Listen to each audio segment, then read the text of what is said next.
Equations रासायनिक समीकरण क्या है? रासायनिक समीकरण एक chemical equations is a statement.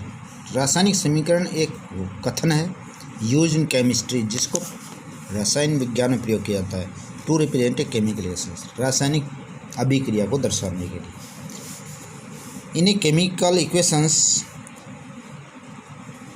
This descriptions of a chemical reactions in the form of sentence. रासायनिक समीकरण को, रासायनिक अभिक्रिया को सेंटेंस के रूप में लिखना इज क्वाइट लॉन्ग, बिल्कुल लंबा है। It can be written in a simple form, इसे साधारण रूप में लिखा जा सकता है। The simplest way to do this, इसे करने के लिए सबसे आसान तरीका is to write in it the form of words, इसे वर्ड के रूप में called word equations. In word equations शब्द समीकरण कहते हैं इसको। इन वर्ड इक्वेशंस शब्द समीकरण में we use words to represent the substance, हम सब्सटेंस को शब्दों के रूप में प्रदर्शित करते हैं। इन्हें इन्वॉल्व इन केमिकल रासायनिक समीकरण में रहता है। For examples lead nitrate plus potassium iodide, the substance which take part in chemical reactions are called reactant. जो सब्सटेंस, जो पदार्थ रासायनिक क्रिया में भाग लेते हैं आर कॉल्ड रिएक्टेंट, उन्हें अभिकारक कहते हैं। The substance which are found as a result of chemical reactions, जो पदार्थ रासायनिक अभिक्रिया के परिणामस्वरूप बनते हैं बनते हैं as a result of chemical reactions, रासायनिक अभिक्रिया के परिणामस्वरूप आर कॉल्ड प्रोडक्ट, उन्हें उत्पाद कहते हैं। तो रासायनिक समीकरण को हम इस प्रकार लिख सकते हैं इन वर्ड्स इक्वेशन, शब्दों में। सपोज एक्टिविटी एक लेते हैं, lead nitrate plus potassium iodide. Word में लिखा है कि lead nitrate plus potassium iodide बनता है lead iodide plus potassium nitrate, तो ये रिएक्टेंट है और ये प्रोडक्ट है। दूसरा है हमारे पास में एग्जाम्पल्स रिएक्शंस, केमिकल रिएक्शंस का, magnesium plus oxygen.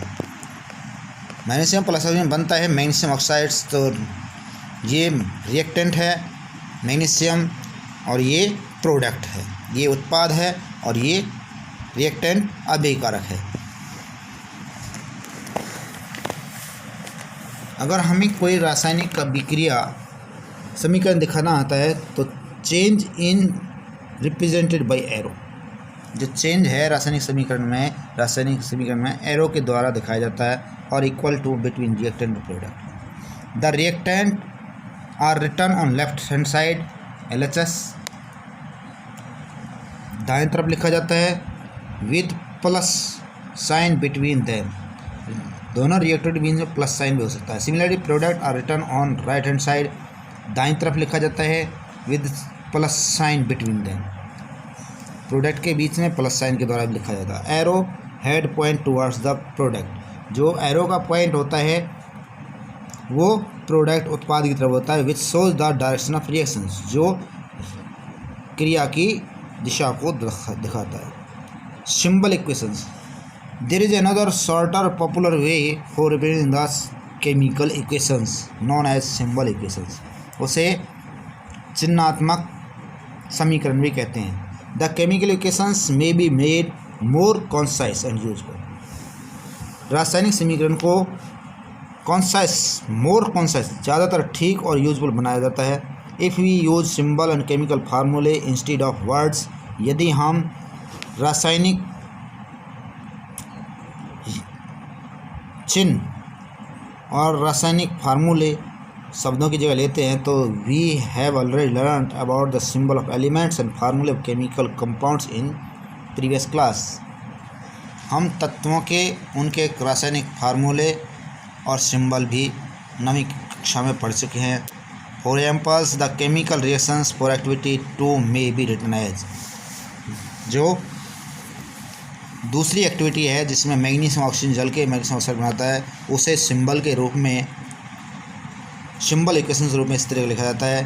2Mg plus O2 बनाता है 2MgO, मैग्नीशियम प्लस ऑक्सीजन बनाता है मैग्नीशियम ऑक्साइड। दस केमिकल इक्वेशंस में बी डिफाइंड एज, इस प्रकार हम केमिकल इक्वेशंस को इस तरह से दर्शा सकते हैं, परिभाषित कर सकते हैं कि short hand representation of a chemical change in term symbols.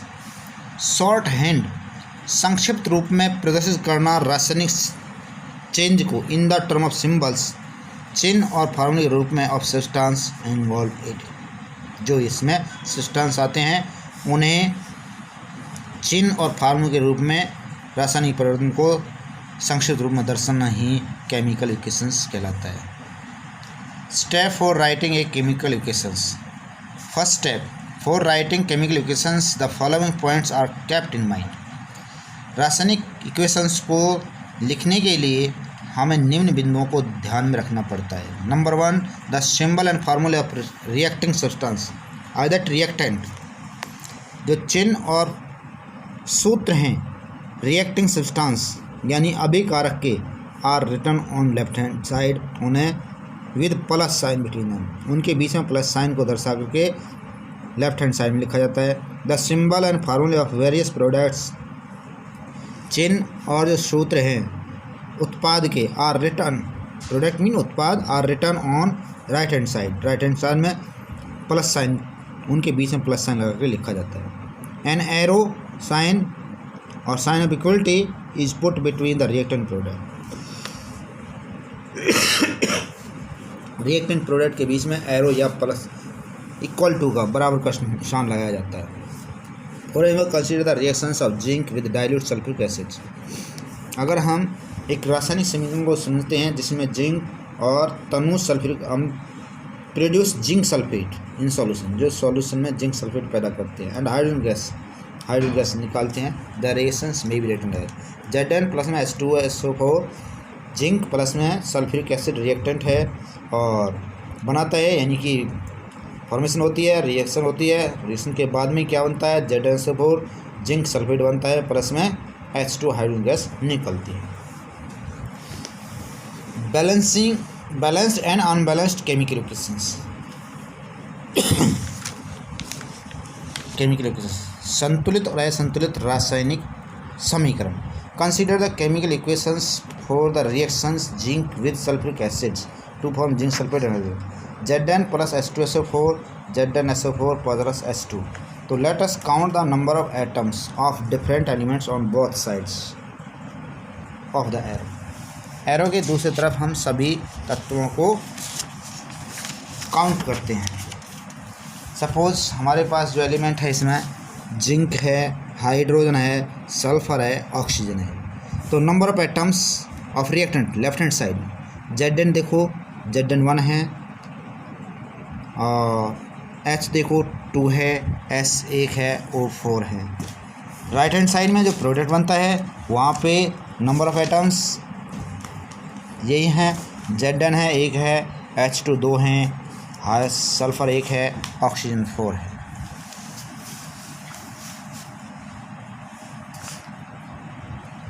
आओ देखते हैं, सबसे पहले हम रिएक्टेंट और प्रोडक्ट में सभी एलिमेंट्स को देखते हैं, कौन कौन से एलिमेंट्स हैं, कौन कौन से तत्व हैं।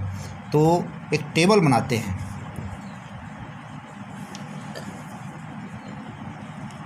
Element, number of atoms of reactant and number of atoms of product. इस रिएक्शंस में हमारे पास जो रिएक्टेंट की तरफ है एलिमेंट हैं, Zn है, H है, S है, O है। तो नंबर ऑफ एटम्स Zn का 1 है, हाइड्रोजन के 2 हैं, सल्फर का 1 है, ऑक्सीजन का 4 है। का यहाँ पे 2 हैं, सल्फर का यहाँ पे 1 है, ऑक्सीजन का यहाँ पे 4 है। अब number of atoms on product, अब अभिकारक उत्पाद की तरफ जाते हैं।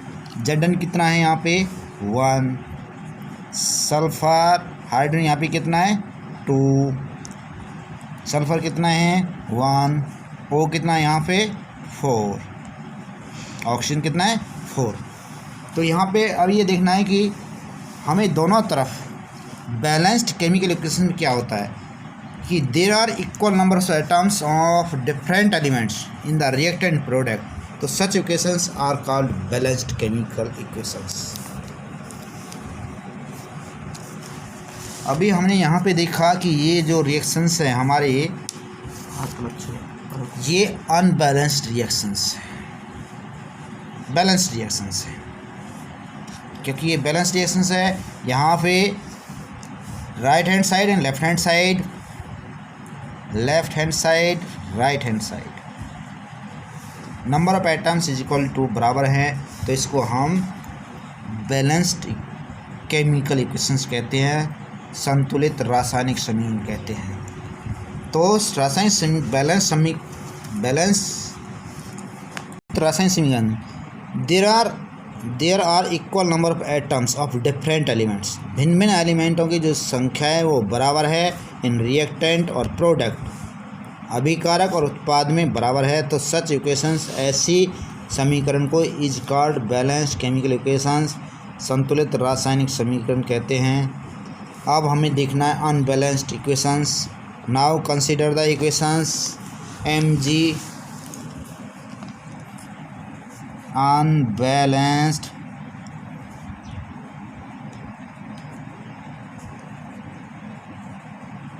chemical equations.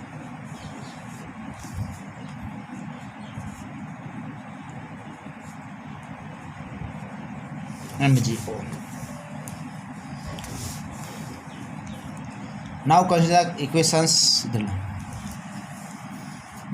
the equations of reactions of magnesium and oxygen to form magnesium oxide. अब यहाँ पे Mg प्लस O2 बनाता है MgO।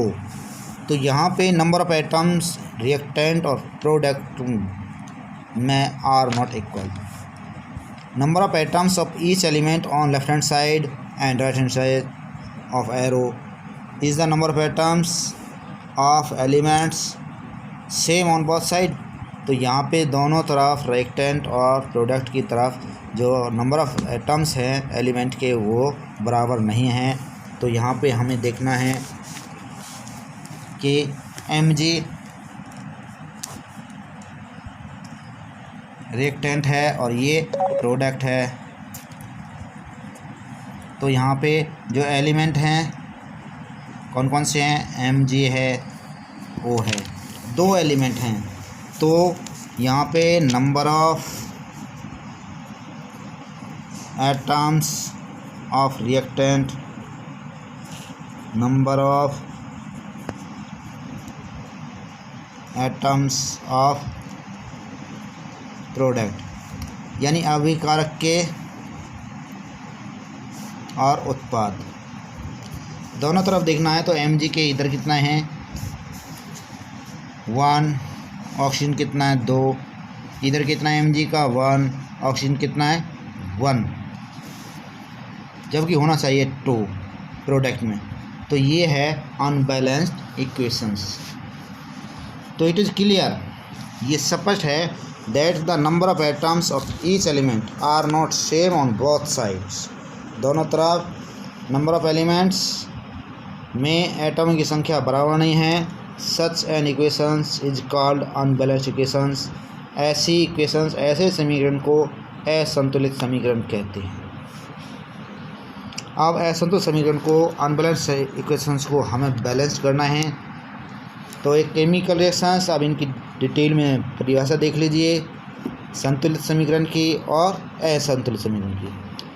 एक chemical equations which has an equal number of atoms of each element in reactant product is called balanced equations. एक chemical equations एक रासायनिक समीकरण जिसमें नंबर ऑफ एटम्स, परमाणुओं की संख्या बराबर होती है ईच एलिमेंट की रिएक्टेंट प्रोडक्ट में, उसे संतुलित समीकरण कहते हैं, बैलेंस्ड इक्वेशंस कहते हैं। On other hand a chemical equations in which the number of atoms of each kind, प्रत्येक प्रकार के परमाणुओं की जो संख्या है are not equal in the reactant product, reactant product equal नहीं होती है, इज कॉल्ड अनबैलेंस्ड इक्वेशंस। उन्हें असंतुलित समीकरण कहा जाता है। It is also known as skeletal equations, इन्हें कंकाल समीकरण भी कहते हैं। इसके बाद में हमें सीखना है कि असंतुलित समीकरण को संतुलित कैसे किया जाता है। तो इसमें हमें